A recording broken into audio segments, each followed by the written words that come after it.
देखिए, आज की अपनी इस वीडियो में जो कि राधा कृष्ण इंस्टीट्यूट के द्वारा आज तैयार की जा रही है, इसमें आज रसायन विज्ञान की जो एक कक्षा है, कक्षा 10वीं वाले विद्यार्थियों की, इसमें आज का हमारा टॉपिक रहेगा आधुनिक आवर्त नियम। क्या? आधुनिक आवर्त नियम। तो क्या कहेंगे? रेडियो एक्टिवता समस्थानिक एवं संबारिकों की खोजों तथा उनके अध्ययनों और भारी धातु पर कैथोड किरणों के टकराने से प्राप्त एक्स किरणों के गुणों के आधार पर वैज्ञानिक मोंजले ने सिद्ध किया कि एक्स किरणों के आधार पर सिद्ध किया कि परमाणु क्रमांक तत्वों का मौलिक गुण है, न कि परमाणु द्रव्यमान। क्या है भाई? तत्वों का मौलिक गुण है, न कि परमाणु द्रव्यमान। पहले जो नियम हमने पढ़ा था, मूल आवर्त नियम, उसमें आपने पढ़ा था कि तत्वों के भौतिक तथा रासायनिक गुणधर्म उनके परमाणु द्रव्यमानों के आवर्ती फलन होते हैं, परमाणु द्रव्यमानों के। लेकिन अब जो नियम आप पढ़ रहे हो, इसमें क्या कहा आपने कि जो भौतिक और रासायनिक गुणधर्म होते हैं वो परमाणु क्रमांकों के आवर्ती फलन होते हैं, न कि परमाणु द्रव्यमानों के। यानी कि मौलिक गुण कौन है? मौलिक गुण परमाणु क्रमांक है। समझ में आ गई बात? अब देखो, मोंजले ने सन 1931 में मेंडलीव के आवर्त नियम में संशोधन करके एक नया नियम दिया, जिसे आधुनिक आवर्त नियम कहते हैं। जिसे क्या कहते हैं? आधुनिक आवर्त नियम कहते हैं। इस नियमानुसार तत्वों के भौतिक तथा रासायनिक गुणधर्म उनके परमाणु क्रमांकों के आवर्ती फलन होते हैं। क्या होते हैं भाई? उनके परमाणु क्रमांकों के आवर्ती फलन होते हैं। समझ में आ गई बात? क्या कहा? दोबारा सुनो बेटे, तत्वों के भौतिक तथा रासायनिक गुणधर्म उनके परमाणु क्रमांकों के आवर्ती फलन होते हैं। ये आधुनिक आवर्त नियम में है बात। समझ में आई बात? क्या कहेंगे? The physical and chemical properties of the element are the periodic function of their atomic numbers. क्या कहा? The physical and chemical properties of the elements are periodic function of their atomic numbers. समझ में आ गई बात? कोई दिक्कत है? फिर क्या कहेंगे? इस नियम तथा का तात्पर्य यह है कि तत्वों को उनके परमाणु क्रमांकों के बढ़ते क्रम में रखा जाए, तो एक नियमित अंतराल के बाद समान गुण वाले तत्वों की पुनरावृत्ति होती है। प्रत्येक तत्व का परमाणु क्रमांक Z तो निश्चित है भाई, Z तो निश्चित है सबका, 1 2 3 4 5 6 7 8 118 तक निश्चित है सबके, परंतु परमाणु द्रव्यमान भिन्न भिन्न हो सकते हैं। दो तत्वों के परमाणु क्रमांक समान नहीं हो सकते।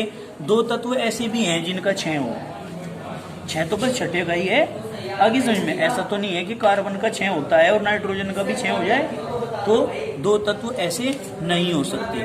समझ में आई बात? परमाणु क्रमांक Z किसी तत्व के परमाणु के नाभिक में उपस्थित प्रोटॉनों की संख्या के बराबर होता है। किसके बराबर होता है भाई? प्रोटॉनों की संख्या के बराबर होता है। हम जानते हैं प्रोटॉनों की संख्या किसी उदासीन परमाणु के नाभिक में उपस्थित इलेक्ट्रॉनों की संख्या के बराबर होती है। क्या? प्रोटॉनों की संख्या किसी उदासीन परमाणु के नाभिक में उपस्थित इलेक्ट्रॉनों की संख्या के बराबर होती है। क्या होती है? प्रोटॉनों की संख्या किसके बराबर होती है? नाभिक में उपस्थित इलेक्ट्रॉनों की संख्या के बराबर होती है। किसके? उदासीन परमाणु। समझ गए? उदासीन परमाणु। कोई दिक्कत है यहाँ तक? देखो भैया, तत्वों के मेंडलीव वर्गीकरण के दोषों की व्याख्या।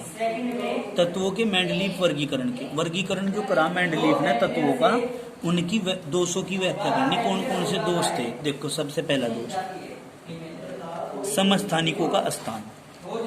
समस्थानिक मतलब समान स्थान। समस्थानिक मतलब क्या होता है? समान स्थान होता है जिन तत्वों का, उनको हम समस्थानिक बोलते हैं। देखो ध्यान से समझना, किसी तत्व के सभी समस्थानिकों में प्रोटॉनों की संख्या समान होती है, अतः उनका परमाणु क्रमांक समान होता है। क्या होता है भाई? उनका परमाणु क्रमांक समान, इसलिए उन्हें आवर्त सारणी के समान समूह में रखा जाता है। क्या?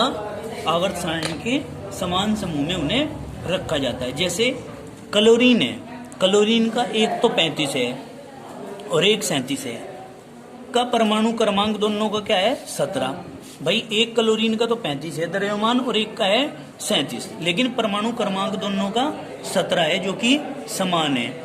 इसलिए इन्हें आवर्त सारणी में या आवर्त सारणी के समान समूह मतलब वर्ग में एक स्थान पर मतलब 17वें स्थान पर रखा गया है। क्यों? क्योंकि दोनों का परमाणु क्रमांक 17 है, तो 17वें स्थान पर रख दिया इन्हें, बात खत्म होगी।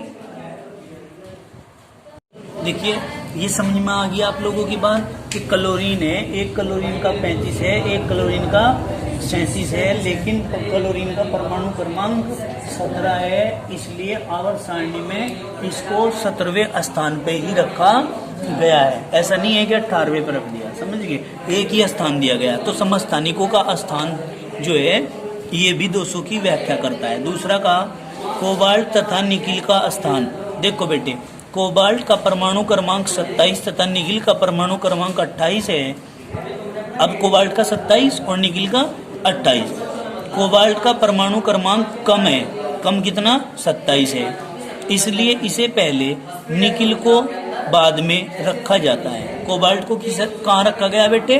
पहले, और निकिल को बाद में रखा गया, जबकि इनके परमाणु द्रव्यमान गलत क्रम में रखे गए थे। जो इनके परमाणु द्रव्यमान है वे गलत क्रम में रखे गए थे, पहले तो गलत हो रहे थे वे। आगे समझ में, हाइड्रोजन की स्थिति का अध्ययन आगे करेंगे। हाइड्रोजन की स्थिति भी क्या है भाई बेटे? दोष है। क्या है? दोष। अध्ययन क्या करेंगे आगे मैं बता रहा हूँ आप लोगों को। भाई हाइड्रोजन जो है, हाइड्रोजन के 3 समस्थानिक हैं, 1H1, 1H2 और 1H3। ये हैं 3 समस्थानिक हाइड्रोजन के। तो 3 समस्थानिकों के केस में क्या बात कही गई है? इन्होंने ये कहा कि हाइड्रोजन का परमाणु क्रमांक सबका 1 है, लेकिन द्रव्यमान संख्या इसकी 1, इसकी 2, इसकी 3 है। ये प्रोटियम होता है, ये ड्यूटेरियम होता है और ये ट्राइटियम होता है। समझ में आई बात? लेकिन आवर्त सारणी में इन तीनों को नंबर 1 पे ही स्थान दिया गया है। समझ में आई बात? अब दोष क्या था? दोष क्या था कि फर्स्ट ए में अक्षार धातुओं के साथ रखा गया है ये, और 7th ए में हेलोजनों के साथ भी इसको स्थान दिया गया था, इसलिए आवर्त सारणी में 2 जगह से स्थान दिया गया। यही इसका क्या था? दोष था। समझ में आई बात? क्यों? क्योंकि सभी तत्वों को आवर्त सारणी में केवल एक ही स्थान प्राप्त है। समझ गए जी? अब देखो, आधुनिक आवर्त नियम, मॉडर्न पीरियोडिक लॉ क्या है? आधुनिक आवर्त नियम पूछेगा तो क्या बताएंगे? मोस्ट इंपोर्टेंट है बेटे। देखो, तत्वों के गुणधर्म उनके परमाणु क्रमांकों के आवर्ती फलन होते हैं। क्या कहा? तत्वों के गुणधर्म उनके परमाणु क्रमांकों के क्या होते हैं भाई? आवर्ती फलन होते हैं। या क्या कहोगे? ये कहोगे तत्वों के भौतिक तथा रासायनिक गुणधर्म उनके परमाणु क्रमांकों के आवर्ती फलन होते हैं। देखो, जब तत्वों को उनके बढ़ते हुए परमाणु क्रमांक के क्रम में व्यवस्थित करते हैं, क्या? तत्वों को उनके बढ़ते हुए परमाणु क्रमांक के क्रम में व्यवस्थित करते हैं, तो एक निश्चित अंतराल पर रासायनिक गुण तथा इलेक्ट्रॉनिक विन्यास समान होते हैं। क्या? एक निश्चित अंतराल पर रासायनिक गुण और इलेक्ट्रॉनिक विन्यास क्या होते हैं भाई?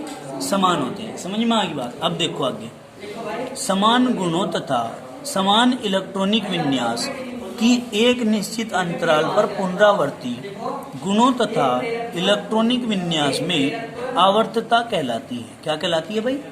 आवर्तता कहलाती है। देखो, समान गुणों तथा समान इलेक्ट्रॉनिक विन्यास की एक निश्चित अंतराल पर पुनरावर्ती गुणों तथा इलेक्ट्रॉनिक विन्यास में आवर्तता कहलाती है। समझिए, समान गुणों की, समान इलेक्ट्रॉनिक विन्यास की, समान संयोजी इलेक्ट्रॉन की एक निश्चित अंतराल के बाद पुनरावृत्ति होती है। बार बार घूम घूम के वही गुण आते रहते हैं, वही इलेक्ट्रॉनिक विन्यास आता रहता है, बार बार घूम के वही संयोजकता आती रहती है।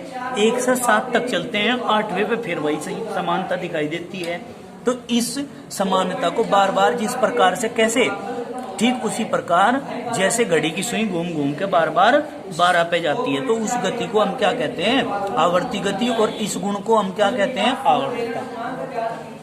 बाएं से दाएं जाने पर परमाणु क्रमांक में 1 की वृद्धि होती है। क्या होती है भाई? 1 की वृद्धि होती है, जबकि परमाणु द्रव्यमान में निरंतर वृद्धि नहीं होती। भाई अगर हम बाएं से दाएं जाएंगे तो क्या होगा? 1 की परमाणु क्रमांक में तो वृद्धि होगी। लेफ्ट टू राइट जाएंगे तो परमाणु क्रमांक में तो 1 की वृद्धि होगी, लेकिन परमाणु द्रव्यमान में भी 1 की वृद्धि हो ये जरूरी नहीं है। समझ गए? अब आगे देखो, परमाणु द्रव्यमान भिन्नात्मक हो सकता है, पॉइंटों में हो सकता है। जैसे क्लोरीन का है, क्लोरीन का 35.5 होता है, तो परमाणु द्रव्यमान तो पॉइंटों में हो सकता है, लेकिन परमाणु क्रमांक कभी भी पॉइंटों में नहीं हो सकता। क्यों? क्योंकि जबकि परमाणु क्रमांक हमेशा पूर्णांक होता है। ये पूर्णांक होता है सदैव। क्या होता है? पूर्णांक। अब समझो बात को बेटे, परमाणु क्रमांक भी है, तत्व भी है, इलेक्ट्रॉनिक विन्यास भी है। देखो परमाणु क्रमांक लेफ्ट टू राइट चल रहे हो आप, 3, 4, 5, 6, 7, 8, 9, 10 बढ़ रहे। तत्व lithium, beryllium, boron, carbon, nitrogen, oxygen, fluorine, neon बढ़ रहा। इलेक्ट्रॉनिक विन्यास 2, 1, 2, 2, 2, 3, 2, 4, 6 नहीं हो गए क्या? 2, 5, 7 हो गया, 2, 6, 8 हो गया, 2, 7, 9 हो गया, 2, 8, 10 हो गया। तो बढ़ते जा रहे इस तरह। अब घूम के वापस चले यहाँ, 11 नंबर आ गया। क्या आ गया? 10 के बाद 11 नहीं आता क्या? 1, 2, 3, 4, 5, 6, 7, 8, 8वें के बाद फिर यहाँ आए घूम के, फिर परमाणु क्रमांक, फिर तत्व, फिर इलेक्ट्रॉनिक विन्यास। 11 का करेंगे sodium, magnesium, aluminium, silicon, phosphorus, sulphur, chlorine, argon.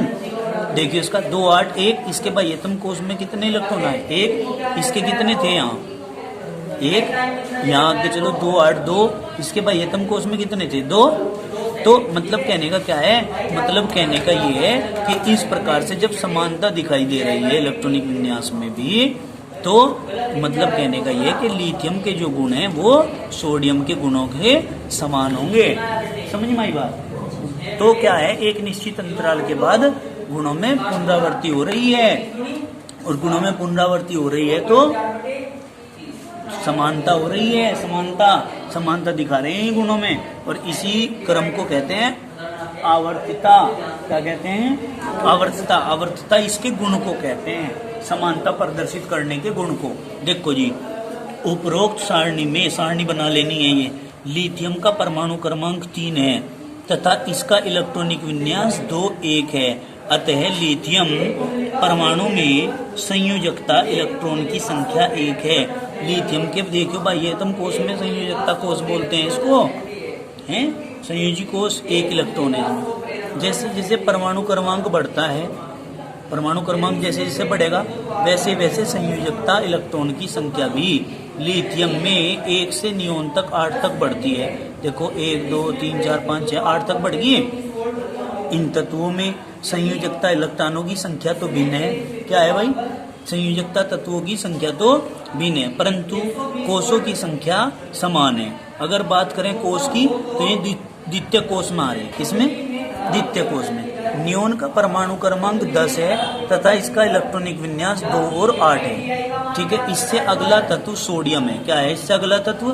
Sodium. Deepawali से पहले ही आपकी प्रथम मासिक परीक्षा होगी भाई। ठीक है, जितना जितना कोर्स हो गया है उसके पेपर होंगे दीपावली से पहले, इसलिए ये कोर्स फिनिश करके अब याद करवाना चालू, फिर उसके बाद पेपर होगा जितने जितने सिलेबस में जो करा। कोई दिक्कत है प्रिया बहन जी? कोई दिक्कत? हाँ, बस दीपावली से पहले हो जाएंगे। कौन सी तारीख की है दीपावली? 14 अक्टूबर की है, नवंबर की। अभी तो अक्टूबर की एक ही तारीख है बेटे। 10 दिन में याद सारा? क्यों? एक दिन में अति लघु बहुविकल्प है, 1-2 दिन में आगे फिर याद करवाना चैप्टर। जब ठंडा बजेगा याद हो जाएगा। ठीक है, नहीं अब तक क्या कर रहे हैं? देखो इसका इलेक्ट्रॉनिक विन्यास 2, 8 है, और कितना याद करना? हाफ ईयरली तक का याद करना। जिसका परमाणु क्रमांक 11 है।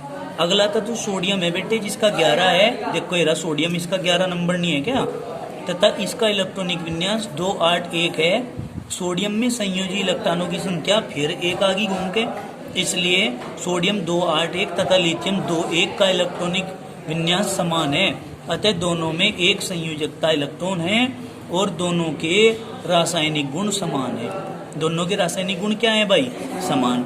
इसलिए समान इलेक्ट्रॉनिक विन्यास तथा समान रासायनिक गुणों की पुनरावृत्ति होती है, जिससे तत्वों की आवर्तिता कहते हैं। जिसे क्या कहते हैं? तत्वों की आवर्तिता। आधुनिक आवर्त नियम के आधार पर मोंजले नामक वैज्ञानिक ने 1913 में तत्वों को उनके परमाणु क्रमांकों के बढ़ते क्रम में रखा। कहेंगे तत्वों को 1913 में मोंजले ने बढ़ते हुए परमाणु क्रमांक के क्रम में रखा, ठीक है जी, और एक सारणी बना दी जिसे मेंडलीव की आधुनिक आवर्त सारणी कहते हैं। क्या कहते हैं भाई इसको? मेंडलीव की मूल आवर्त सारणी। और जब इन्होंने परमाणु क्रमांकों के बढ़ते क्रम में रखकर एक मूल आवर्त सारणी बनाई ना, ठीक है नहीं, तो तत्वों के परमाणु क्रमांकों के बढ़ते क्रम में रखकर मेंडलीव की मूल आवर्त सारणी के जो अधिकांश दोष थे वो अपने आप ही दूर हो गए। जब आधुनिक आवर्त सारणी बनाई थी ना, तो मूल आवर्त सारणी के जो दोष थे वे अपने आप दूर हो गए। क्यों दूर हो गए? क्योंकि बेटे मूल आवर्त सारणी जो थी वो तो थी किस चीज के ऊपर डिपेंड? वो थी परमाणु द्रव्यमानों की। और ये जो आधुनिक आवर्त सारणी बनाई है ये डिपेंड किस पे करती है? परमाणु क्रमांकों के। तो बेटे परमाणु क्रमांकों के बढ़ते क्रम में जब आवर्त सारणी के अंदर तत्वों को रखा तो जो दोष थे उसके अंदर समस्थानिकों की स्थिति, संभारिकों की स्थिति, कोबाल्ट की स्थिति, निकल की स्थिति है में अपने आप ही क्या हो गई? दूर हो गई। हाइड्रोजन की स्थिति भी दूर होगी, क्लोरीन की स्थिति भी दूर होगी। समझ में आई बात? कोई दिक्कत तो नहीं है। क्यों? हाइड्रोजन की स्थिति किस तरह दूर होगी? उदाहरण के तौर पे हम समझाते हैं। आपने कहा कि हाइड्रोजन के जो है 1H1, 1H2, 1H3 है जी, 1H1, 1H2, 1H3। तो जब परमाणु द्रव्यमान के बढ़ते क्रम में रखा था सारणी में, तो इस वाले को तो 1 पे, इसको 2 पे और इसको 3 पे रखना चाहिए था, क्योंकि इनके 1, 2, 3 है परमाणु द्रव्यमान। लेकिन ऐसा भी नहीं किया था उन्होंने, ऐसा नहीं किया था। तो इसलिए ये दोष था उनका। और क्लोरीन का भी ऐसा ही था कि एक का 35 था, एक का 37 था। तो एक क्लोरीन को 35वीं जगह पर रखना चाहिए था, एक को 37वीं जगह पर रखना चाहिए था, परंतु उन्होंने ऐसा नहीं किया था। ये भी उनका दोष था। उन्होंने रखा था 17 पे ही, लेकिन जब इन्होंने इसको चेंज करके आधुनिक आवर्त सारणी बनाई और उस आधुनिक आवर्त सारणी के अंदर जब परमाणु क्रमांक 17 का नंबर आया तो वहां पर केवल क्लोरीन ही पाया गया, जिससे कि वो जो दोष था पहले वो दूर हो गया। समझ में आई बात? धन्यवाद। आज के लिए इतना ही, काफी बाकी करेंगे कल।